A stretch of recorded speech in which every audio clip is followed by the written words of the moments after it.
जय हिंद फ्रेंड्स। मैं आदित्य स्वागत करता हूं आपका आपके अपने चैनल स्टडी विथ आदित्य में। दोस्तों, आज इस चैनल के माध्यम से बिहार शिक्षक भर्ती परीक्षा के बारे में चर्चा की जाएगी।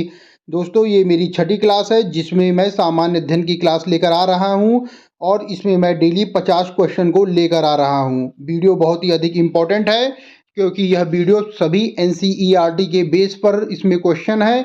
अगर अभी तक आपने चैनल को सब्सक्राइब नहीं किया है तो चैनल को सब्सक्राइब जरूर कर ले। और इस चैनल के माध्यम से मैं डेली प्रातः 10 बजे सामान्य अध्ययन की क्लास लेकर आता हूं जो कि बिहार शिक्षक भर्ती परीक्षा से संबंधित होती है। चलिए आज की वीडियो शुरू करते हैं। आज का हमारा पहला सवाल है, निम्नलिखित पत्रकारों में से कौन महात्मा गांधी का जीवनीकार है। इंपॉर्टेंट सवाल है। क्या पूछा गया है प्रश्न में? निम्नलिखित पत्रकारों में से कौन महात्मा गांधी का जीवनीकार है। ऑप्शन दिया गया है Louis Fischer, Richards Greg, web Miller या उपरोक्त में से कोई नहीं। सही जवाब है ऑप्शन ए लुई फिशर। लुई फिशर जो है वो महात्मा गांधी के जीवनीकार है। ये इंपॉर्टेंट सवाल है। आइए इसमें महत्वपूर्ण बिंदु के बारे में देख लेते हैं कि जो लुई फिशर जो है ये अमरीकी पत्रकार थे। ये भी इंपॉर्टेंट सवाल है। कभी कभी परीक्षा में ये भी पूछा जा सकता है कि लुई फिशर कहाँ के पत्रकार थे, तो उसका सही जवाब होगा अमरीकी पत्रकार थे। आइए दूसरा सवाल देखते हैं। दूसरा सवाल है, भारतवर्ष में ब्रिटिश साम्राज्य का संस्थापक कौन था। इंपॉर्टेंट सवाल है। क्या पूछा गया है प्रश्न में? भारतवर्ष में ब्रिटिश साम्राज्य का संस्थापक कौन था। इंपॉर्टेंट सवाल है, बहुत बार परीक्षा में पूछा गया है। ऑप्शन दिया गया है वॉरेन हेस्टिंग, लॉर्ड एम्स्टर्ड, लॉर्ड रॉबर्ट क्लाइव या लॉर्ड विलियम बेंटिंग। सही जवाब है option C Lord Robert Clive. Lord Robert Clive जो है वो भारतवर्ष में ब्रिटिश साम्राज्य के संस्थापक थे।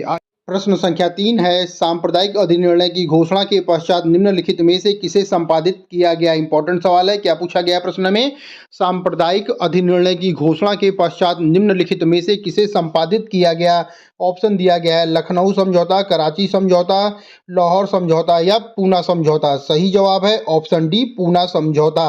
इसमें बताया गया है सांप्रदायिक अधिनिर्णय की घोषणा के पश्चात पूना समझौता जो है वो संपादित किया गया था। आइए दोनों की डेट देख लेते हैं। जो सांप्रदायिक अधिनिर्णय हुआ था वो था 16 अगस्त 1932। इंपॉर्टेंट है ये, इसे आप लोग ध्यान रखिएगा। कब हुआ था सांप्रदायिक पंचाट या सांप्रदायिक अधिनिर्णय? तो 16 अगस्त 1932 को हुआ था। और उसके बाद हुआ है पूना समझौता, 24 सितंबर 1932 को हुआ था। इन दोनों की डेट आप लोग जरूर याद कर लीजिएगा। आइए अगला प्रश्न देखते हैं। प्रश्न संख्या 4 है, आचार्य विनोबा भावे किस आंदोलन में भाग लेने के लिए प्रथम बार गिरफ्तार हुए थे। क्या पूछा गया है प्रश्न में? कहा गया है कि आचार्य विनोबा भावे किस आंदोलन में भाग लेने के लिए प्रथम बार गिरफ्तार हुए थे। ऑप्शन दिया गया है बारदौली आंदोलन, चंपारण सत्याग्रह, सविनय अवज्ञा आंदोलन या असहयोग आंदोलन। सही जवाब है ऑप्शन सी सविनय अवज्ञा आंदोलन। सविनय अवज्ञा आंदोलन में भाग लेने के लिए आचार्य विनोबा भावे जो हैं वो पहली बार गिरफ्तार हुए थे। एग्जाम में पूछा गया सवाल है। आइए अगला प्रश्न देखते हैं। प्रश्न संख्या 5 है, किस मुगल सम्राट के काल में ईस्ट इंडिया कंपनी ने भारत में सर्वप्रथम अपना कारखाना स्थापित किया था। इंपॉर्टेंट सवाल है। क्या पूछा गया है प्रश्न में? किस मुगल सम्राट के काल में इंग्लिश ईस्ट इंडिया कंपनी ने भारत में अपना सर्वप्रथम कारखाना स्थापित किया था।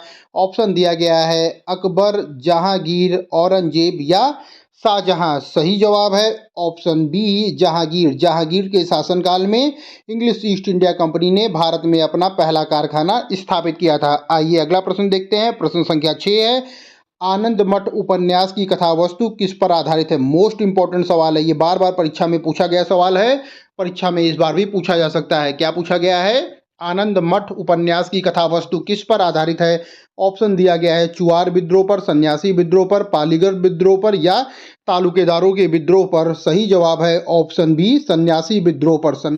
आनंद मठ की जो कथा वस्तु है वो किस पर आधारित है। ऑप्शन बी सन्यासी विद्रोह पर आधारित है। आइए प्रश्न संख्या 7 देखते हैं। प्रश्न संख्या 7 है, वाराणसी में प्रथम संस्कृत महाविद्यालय की स्थापना किसने की थी। इंपॉर्टेंट सवाल है। क्या पूछा गया है प्रश्न में? वाराणसी में प्रथम संस्कृत विश्वविद्यालय या महाविद्यालय की स्थापना किसने की थी। ऑप्शन दिया गया है Jonathan Duncan, Lord Macaulay, Warren Hasting या बंकिम चंद्र। सही जवाब है option A Jonathan Duncan. Jonathan Duncan ने वाराणसी में प्रथम संस्कृत महाविद्यालय की स्थापना की थी। अगला प्रश्न है, स्वदेश वाहिनी के संपादक कौन थे। इंपॉर्टेंट सवाल है। क्या पूछा गया है प्रश्न संख्या 8 में? स्वदेश वाहिनी के संपादक कौन थे। ऑप्शन दिया गया है सीवी रामन पिल्ले, CN मुदालियर, के रामकृष्ण पिल्ले या CR रेड्डी। सही जवाब है ऑप्शन सी, के रामकृष्ण पिल्ले। के रामकृष्ण पिल्ले जो हैं वो स्वदेश वाहिनी के संपादक थे। अगला प्रश्न देखते हैं, प्रश्न संख्या 9 है, निम्नलिखित में से जिस एक शासक ने ईस्ट इंडिया कंपनी को दीवानी प्रदान की थी वह कौन था। इंपॉर्टेंट सवाल है, क्या पूछा गया है प्रश्न में, निम्नलिखित में से जिस एक शासक ने ईस्ट इंडिया कंपनी को दीवानी प्रदान की थी वह कौन था। ऑप्शन दिया गया फर्रुख सियार, शाह आलम प्रथम, शाह आलम द्वितीय या शुजाउद्दौला। सही जवाब है ऑप्शन सी, शाह आलम द्वितीय। शाह आलम द्वितीय ने ईस्ट इंडिया कंपनी को दीवानी प्रदान की थी। आइए अगला प्रश्न देखते हैं, प्रश्न संख्या 10 है, निम्नलिखित में से किसे भारतीय अशांति का जनक कहा गया है। मोस्ट इंपॉर्टेंट है, आला परीक्षा में पूछा जा सकता है। क्या कहा गया है प्रश्न में, निम्नलिखित में से किसे भारतीय अशांति का जनक कहा गया है। ऑप्शन दिया गया है BG तिलक को, GK गोखले को, सुभाष चंद्र बोस को या महात्मा गांधी को। सही जवाब है ऑप्शन ए, BG तिलक को। BG तिलक को भारतीय अशांति का जनक कहा गया है। आइए अगला प्रश्न देखते हैं, प्रश्न संख्या 11 है, निम्नलिखित समाज सुधारकों में से कौन संस्कृत भाषा में प्रवीणता के लिए जाना जाता है। इंपॉर्टेंट सवाल है, क्या कहा गया है, निम्नलिखित समाज सुधारकों में से कौन संस्कृत भाषा में प्रवीणता के लिए जाना जाता है। ऑप्शन दिया गया है स्वामी दयानंद सरस्वती, ईश्वर चंद्र विद्यासागर, राजा राम मोहन राय या उपर्युक्त सभी। सही जवाब है ऑप्शन डी, उपर्युक्त सभी। उपर्युक्त सभी में कौन कौन आ रहा है, स्वामी दयानंद सरस्वती, ईश्वर चंद्र विद्यासागर, राजा राम मोहन राय को संस्कृत भाषा में प्रवीणता के लिए जाना जाता है। आइए अगला प्रश्न देखते हैं, प्रश्न संख्या 12 है, वर्ष 1924 का बंगाल का तारकेश्वर आंदोलन निम्नलिखित में से किसके विरुद्ध था। इंपॉर्टेंट सवाल है, क्या पूछा गया है, वर्ष 1924 का बंगाल का तारकेश्वर आंदोलन निम्नलिखित में से किसके विरोध में था। ऑप्शन दिया गया है मंदिरों में भ्रष्टाचार, हिंसा, राजनीतिक नेताओं की गिरफ्तारी या सांप्रदायिकता। सही जवाब है ऑप्शन ए, मंदिरों में भ्रष्टाचार के विरुद्ध था। कौन सा आंदोलन, तारकेश्वर आंदोलन जो था वो मंदिरों में भ्रष्टाचार के विरुद्ध में था और ये वर्ष 1924 का आंदोलन है। आइए अगला प्रश्न देखते हैं, प्रश्न संख्या 13 है, अमृत बाजार पत्रिका की स्थापना किसने की थी। ऑप्शन दिया गया है गिरीश चंद्र घोष, हरीश चंद्र मुखर्जी, AN बनर्जी या शिशिर कुमार घोष। सही जवाब है ऑप्शन डी, शिशिर कुमार घोष। शिशिर कुमार घोष ने अमृत बाजार पत्रिका की स्थापना की थी। आइए अगला प्रश्न देखते हैं, प्रश्न संख्या 14 है, बंग विरोधी आंदोलन का प्रारंभ किस तिथि को हुआ था। मोस्ट इंपॉर्टेंट सवाल है, बहुत बार परीक्षा में पूछा गया सवाल है। क्या कहा गया है प्रश्न में, भंग विरोधी आंदोलन किस तिथि को प्रारंभ हुआ था। ऑप्शन दिया गया है 20 जुलाई 1905, 7 अगस्त 1905, 16 अक्टूबर 1905 या 7 नवंबर 1905। सही जवाब है 7 अगस्त 1905 को शुरू हुआ था। क्या शुरू हुआ था, भंग विरोधी आंदोलन जो प्रारंभ हुआ था 7 अगस्त 1905 को प्रारंभ हुआ था। आइए अगला प्रश्न देखते हैं, बंगाल का विभाजन करने वाला गवर्नर जनरल कौन था। क्या पूछा गया है, बंगाल का विभाजन करने वाला गवर्नर जनरल कौन था। ऑप्शन दिया गया है कर्जन, कैनिंग, मेयो या मिंटो। सही जवाब है ऑप्शन ए, कर्जन। कर्जन जो है इन्होंने बंगाल का विभाजन किया था और ये बंगाल का विभाजन करने वाले गवर्नर जनरल थे। आइए प्रश्न संख्या 16 देखते हैं, प्रश्न संख्या 16 में दिया गया है रेगड़ या रेगुर मिट्टी सबसे ज़्यादा कहाँ पाई जाती है। इंपॉर्टेंट सवाल है, क्या पूछा गया है प्रश्न में, रेगड़ मिट्टी जो है सबसे ज़्यादा कहाँ पाई जाती है। ऑप्शन दिया गया है महाराष्ट्र, तमिलनाडु, आंध्र प्रदेश या झारखंड। सही जवाब है ऑप्शन ए, महाराष्ट्र में पाई जाती है। कौन सी मिट्टी, रेगड़ या रेगुड़ मिट्टी जो है वो महाराष्ट्र में सबसे ज़्यादा पाई जाती है। आइए 17वां सवाल देखते हैं, प्रश्न में पूछा गया है पुरानी जलोढ़ मिट्टी का भंडार बिहार के निम्न में से किस क्षेत्र में सबसे अधिक पाई जाती है। इंपॉर्टेंट सवाल है, क्या पूछा गया है, ये पुरानी जलोढ़ मिट्टी का भंडार बिहार में निम्न में से किस क्षेत्र में पाई जाती है। ऑप्शन दिया गया है पटना और गया में, दूसरा दिया गया है पूर्णिया और गया में, तीसरा दिया गया है पूर्णिया और पटना में, चौथा दिया गया है उपरोक्त में से कोई नहीं। सही जवाब है ऑप्शन सी, पूर्णिया और पटना में पाई जाती है। कौन सी, पुरानी जलोढ़ मिट्टी का भंडार जो है वो बिहार के पूर्णिया और पटना में पाया जाता है।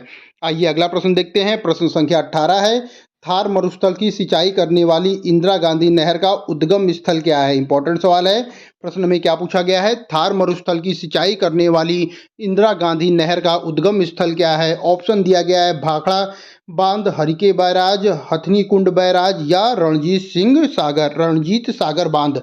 सही जवाब है option B, Harike barrage. Sorry, सही जवाब है हरिके बैराज। जो थार मरुस्थल की सिंचाई करने वाली इंदिरा गांधी नहर का उद्गम स्थल क्या है? हरिके बैराज है। आइए अगला प्रश्न देखते हैं। प्रश्न संख्या 19 है। मानस नदी किस नदी की उपनदी है? इंपॉर्टेंट सवाल है। क्या पूछा गया है प्रश्न में? मानस नदी किस नदी की उपनदी है? ये परीक्षा में पूछा गया है, सवाल भी है। ऑप्शन दिया गया है गोदावरी, महानदी, कृष्णा या ब्रह्मपुत्र। सही जवाब है ऑप्शन डी, ब्रह्मपुत्र। मानस नदी जो है वो ब्रह्मपुत्र नदी की उपनदी है। आइए अगला प्रश्न देखते हैं। प्रश्न संख्या 20 है। जवाहरलाल नेहरू बंदरगाह किस राज्य में स्थित है? ऑप्शन दिया गया है गोवा, गुजरात, आंध्र प्रदेश या महाराष्ट्र। सही जवाब है ऑप्शन डी, महाराष्ट्र। जवाहरलाल नेहरू बंदरगाह जो है वो महाराष्ट्र राज्य में स्थित है। प्रश्न संख्या 21 है। ग्रेट विक्टोरियन मरुस्थल कहाँ स्थित है? इंपॉर्टेंट सवाल है। क्या पूछा गया है? ग्रेट विक्टोरियन मरुस्थल कहाँ स्थित है? ऑप्शन दिया गया है ऑस्ट्रेलिया, भारत, मिस्र या उत्तरी अफ्रीका। सही जवाब है ऑप्शन ए, ऑस्ट्रेलिया। ग्रेट विक्टोरियन मरुस्थल जो है वो ऑस्ट्रेलिया में स्थित है। इसमें महत्वपूर्ण बिंदु में बताया गया है कि जो ग्रेट विक्टोरियन मरुस्थल है वो दक्षिणी ऑस्ट्रेलिया एवं पश्चिमी ऑस्ट्रेलिया प्रांत में स्थित है और यह ऑस्ट्रेलिया का सबसे बड़ा मरुस्थल है। अगर एग्जाम में पूछा जाए कि ऑस्ट्रेलिया का सबसे बड़ा मरुस्थल कौन सा है तो सही जवाब होगा ग्रेट विक्टोरियन मरुस्थल जो है वो ऑस्ट्रेलिया का सबसे बड़ा मरुस्थल है। अगर पूछा जाए कि ग्रेट विक्टोरियन मरुस्थल कहाँ स्थित है तो उसका सही जवाब होगा ऑस्ट्रेलिया में स्थित है। आइए अगला प्रश्न देखते हैं। प्रश्न संख्या 22 है। जवाहर सुरंग का निर्माण निम्नलिखित में से किस दर्रे के अंतर्गत किया गया है? इंपॉर्टेंट सवाल है। क्या कहा गया है प्रश्न में? जवाहर सुरंग का निर्माण निम्नलिखित में से किस दर्रे के अंतर्गत किया गया है?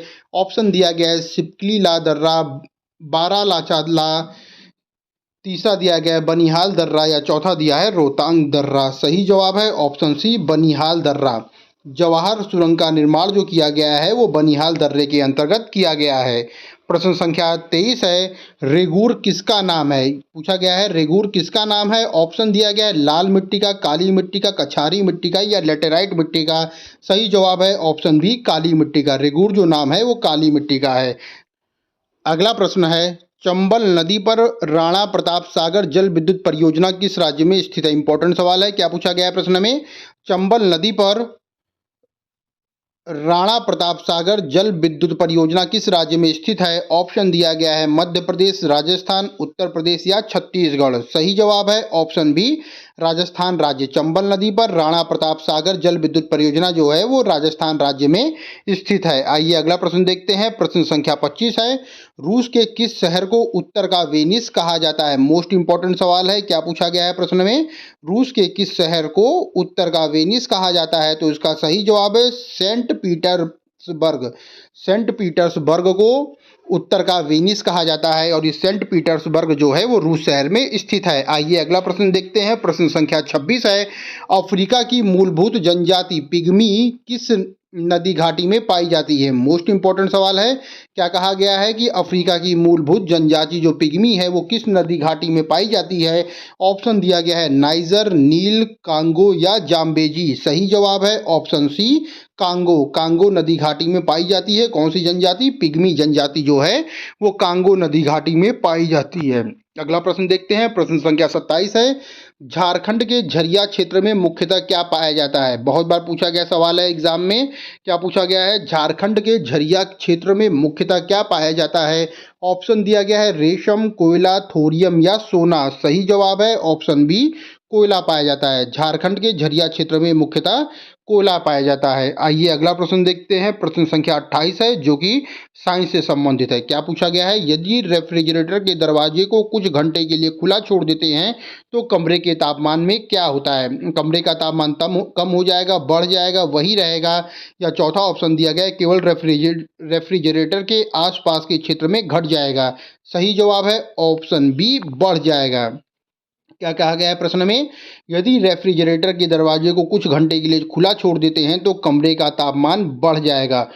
अगला प्रश्न है। प्रश्न संख्या 29 है। निम्नलिखित में से किनके बीच की औसत दूरी को खगोलीय एकक कहा जाता है? क्या पूछा गया है प्रश्न में? निम्नलिखित में से किनके बीच की दूरी को खगोलीय एकक कहा जाता है? ऑप्शन दिया गया है पृथ्वी और सूर्य के बीच की दूरी, पृथ्वी और चंद्रमा के बीच की दूरी, पृथ्वी, बृहस्पति और सूर्य के बीच की दूरी, या प्लूटो और सूर्य के बीच की दूरी।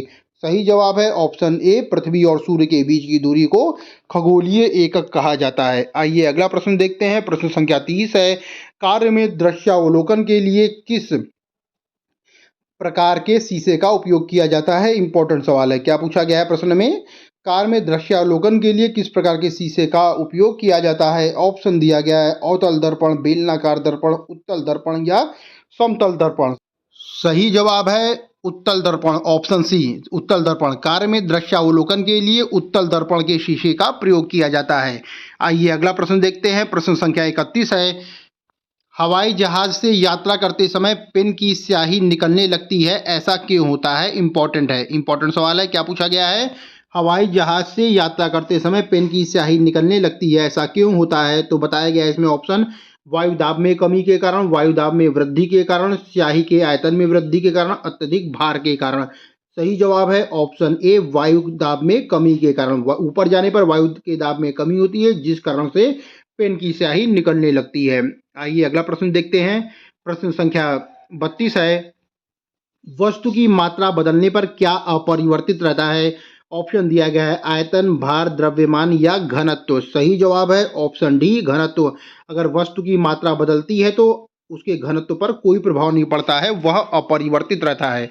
आइए अगला प्रश्न देखते हैं। प्रश्न संख्या 33 है। अस्त होते समय सूर्य लाल किस कारण से दिखाई देता है? ऑप्शन दिया गया है परावर्तन के कारण, प्रकीर्णन के कारण, अपवर्तन के कारण या विवर्तन के कारण। सही जवाब है ऑप्शन बी, प्रकीर्णन के कारण। अस्त होते समय जो सूर्य लाल दिखाई देता है वो प्रकीर्णन के कारण दिखाई देता है। आइए अगला प्रश्न देखते हैं। प्रश्न संख्या 34 है। भाप से भाप से हाथ अधिक जलता है अपेक्षाकृत ऊपर उबलते हुए जल से, क्यों? क्योंकि भाप में गुप्त ऊष्मा होती है, भाप शरीर के भीतर घुस जाता है, भाप में अधिक मारक क्षमता होती है, भाप हल्का होता है। सही जवाब है ऑप्शन ए, भाप में गुप्त ऊष्मा होती है, इसीलिए अगर भाप से हाथ जलता है तो वो अधिक जल जाता है अपेक्षाकृत उबलते हुए जल से। इस सवाल को आप लोग ध्यान रखिएगा। क्या इसका आंसर होगा? ऑप्शन ए होगा, भाप में गुप्त ऊष्मा होती है। आइए अगला प्रश्न देखते हैं। प्रश्न संख्या 35 है। दूरबीन का आविष्कार किसने किया था? अच्छा सवाल है। ऑप्शन दिया गया है गैलीलियो ने, गुटेनबर्ग ने, एडिसन ने या ग्राहम बेल ने। सही जवाब है ऑप्शन ए, गैलीलियो ने। दूरबीन का जो आविष्कार किया था वो गैलीलियो ने किया था। ये इंपॉर्टेंट सवाल है। आइए अगला प्रश्न देखते हैं। प्रश्न संख्या 36 है। ऑडियोमीटर से क्या नापा जाता है? ऑप्शन दिया गया ऊंचाई, हृदय गति, वायुमंडलीय दाब या ध्वनि की तीव्रता। सही जवाब है ऑप्शन डी, ध्वनि की तीव्रता मापी जाती है। किससे? ऑडियोमीटर। ऑडियोमीटर से ध्वनि की तीव्रता मापी जाती है। आइए अगला प्रश्न देखते हैं। प्रश्न संख्या 37 है। जब एक ध्वनि तरंग एक माध्यम से दूसरे माध्यम में आती है तो वह राशि जो अपरिवर्तित रहती है वह कौन सी राशि है? इंपॉर्टेंट सवाल है। क्या पूछा गया है प्रश्न में? जब एक ध्वनि तरंग एक माध्यम से दूसरे माध्यम में जाती है तो निम्नलिखित में से क्या अपरिवर्तित रहता है? ऑप्शन दिया गया है आवृत्ति, तरंग दैर्ध्य, आयाम या चाल। सही जवाब है ऑप्शन ए, आवृत्ति। आवृत्ति जो होती है वो अपरिवर्तित रहती है।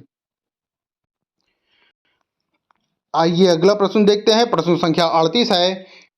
पानी में भरी डॉट लगी बोतल जमने पर टूट जाती है, उसका कारण क्या है? ऑप्शन दिया गया है जमने पर बोतल सिकुड़ती है, जमने पर बोतल का आयतन घट जाता है, जमने पर बोतल का जो पानी का आयतन है वो बढ़ जाता है, या कांच जो होता है वो ऊष्मा की कुचालक होती है। सही जवाब है ऑप्शन सी। सी में क्या कहा गया है? जमने पर पानी का आयतन बढ़ जाता है, जिस कारण बोतल जो है वो जमने पर टूट जाती है, इसलिए इसका सही जवाब है।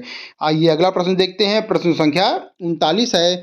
रडार का आविष्कारक कौन था? इंपॉर्टेंट सवाल है। क्या पूछा गया है प्रश्न में? रडार का आविष्कारक कौन था? ऑप्शन दिया गया है रॉबर्ट वॉटसन, बुशवाल, फ्लेमिंग या ऑस्टिन। सही जवाब है ऑप्शन ए, रॉबर्ट वॉटसन। रॉबर्ट वॉटसन जो हैं वो किसके आविष्कारक हैं? रडार के आविष्कारक हैं रॉबर्ट वॉटसन। आइए अगला प्रश्न देखते हैं। प्रश्न संख्या 40 है। एक ठोस के सीधे गैस में परिवर्तन को क्या कहा जाता है? मोस्ट इंपॉर्टेंट सवाल है, परीक्षा में पूछा जा सकता है और ये प्रश्न पहले भी विभिन्न परीक्षाओं में पूछा जा चुका है। क्या पूछा गया है प्रश्न में? एक ठोस के सीधे गैस में परिवर्तन को क्या कहा जाता है? ऑप्शन दिया गया है ऊर्ध्वपातन, संघनन, वाष्पन या उबलना। सही जवाब है ऑप्शन ए ऊर्ध्वपातन। एक ठोस के सीधे गैस में परिवर्तन को ऊर्ध्वपातन कहा जाता है। आइए इसके इंपॉर्टेंट फैक्ट के बारे में पढ़ लेते हैं एक बार।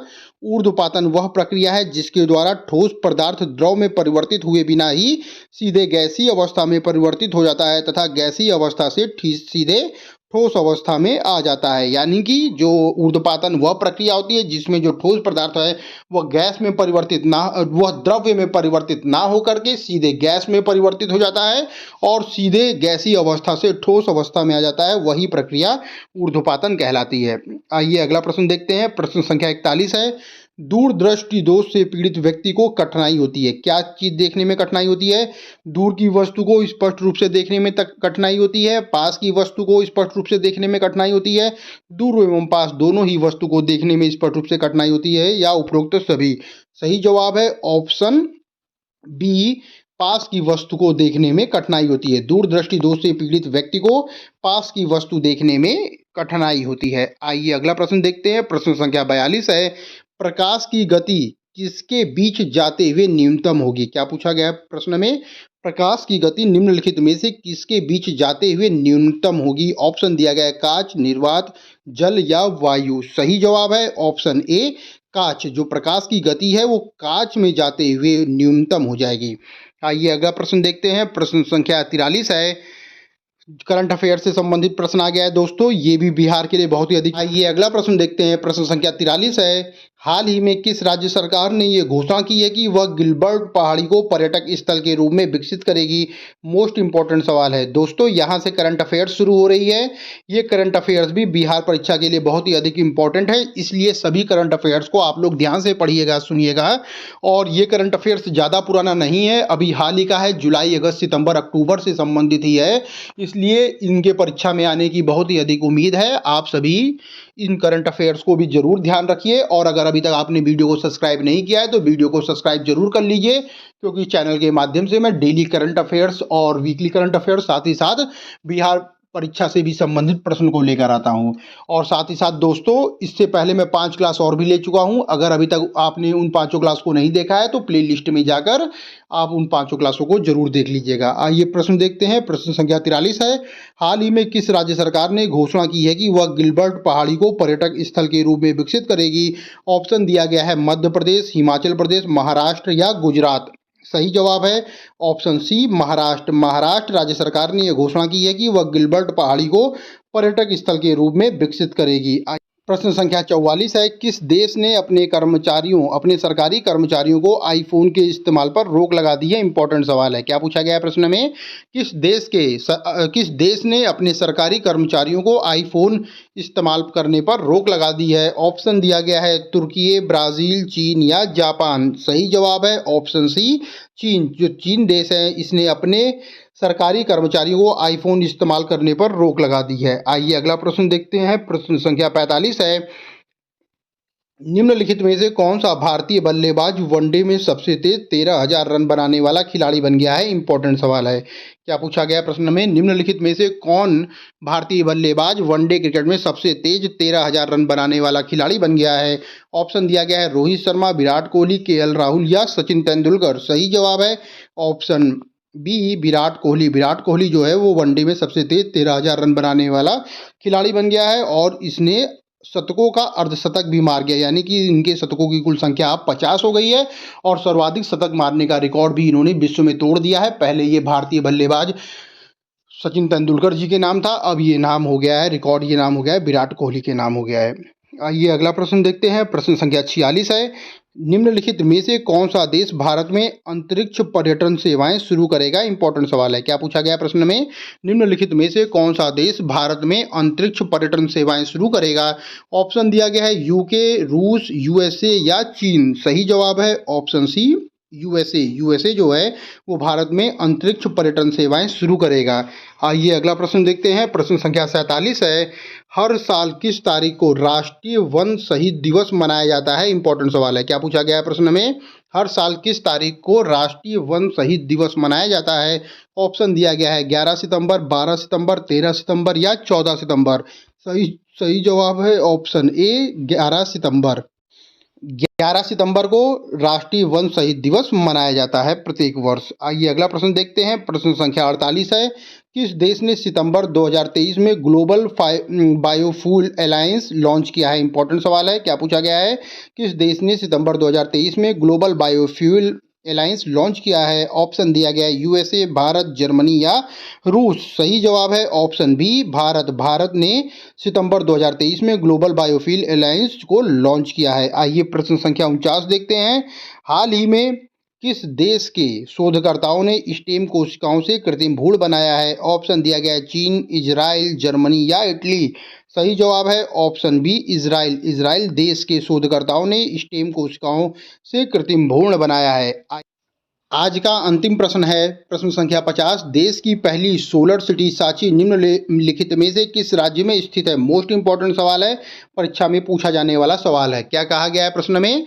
देश की पहली सोलर सिटी सांची निम्न में से किस राज्य में स्थित है? ऑप्शन दिया गया है महाराष्ट्र, मध्य प्रदेश, छत्तीसगढ़ या झारखंड। सही जवाब है ऑप्शन बी मध्य प्रदेश। मध्य प्रदेश राज्य में क्या है? देश की पहली सोलर सिटी सांची जो है वो मध्य प्रदेश राज्य में स्थित है। दोस्तों हमारी आज की वीडियो यहीं समाप्त होती है। अगर आप चैनल में नए हैं तो चैनल को लाइक करें, शेयर करें और सब्सक्राइब करें, क्योंकि इस चैनल के माध्यम से मैं डेली बिहार शिक्षक भर्ती परीक्षा से संबंधित 50 प्रश्नों को प्रातः 10 बजे लेकर आ रहा हूँ। ये सभी प्रश्न एग्जाम के पर्पज से बहुत ही अधिक इम्पॉर्टेंट है, इसलिए अगर अभी तक आपने चैनल को सब्सक्राइब नहीं किया है तो चैनल को सब्सक्राइब जरूर कर ले।